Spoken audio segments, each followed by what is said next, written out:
Being the best tank crew involves being able to adapt to a changing battlefield. On day 2 of the Sullivan Cup, competitors test their skills in virtual simulations before heading out to the range. Melissa Anderson takes us to Harmony Church as day 2 starts off with a drive.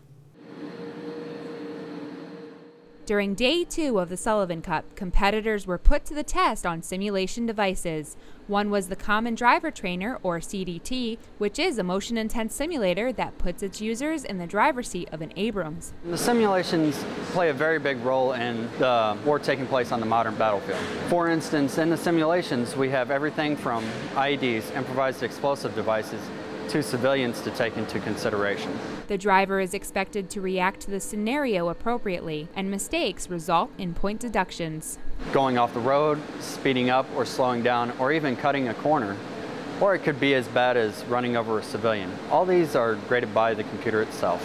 After completing the CDT, they leave the virtual vehicles behind and move on to the Engagement Skills Trainer 2000, or EST 2000. They are equipped with a virtual weapon and run through dismounted operations as a 2-person team. The teams are put into 3 different scenarios where they have to identify civilians and enemies and react appropriately. The Sullivan Cup is the best tank competition crew, and not only do they have to be good at being able to scan, inquire, and engage enemy targets from inside the tank, we also want to evaluate their ability to do that outside of the tank, dismounted, maybe in an arena where they're not quite as familiar. Once they complete the CDT and EST 2000, the competitors have their heads held high as they move on to 2 other simulators.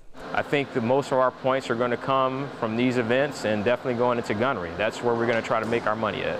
For the competitors, each day of the competition is a challenge that tests their abilities as efficient tank crews.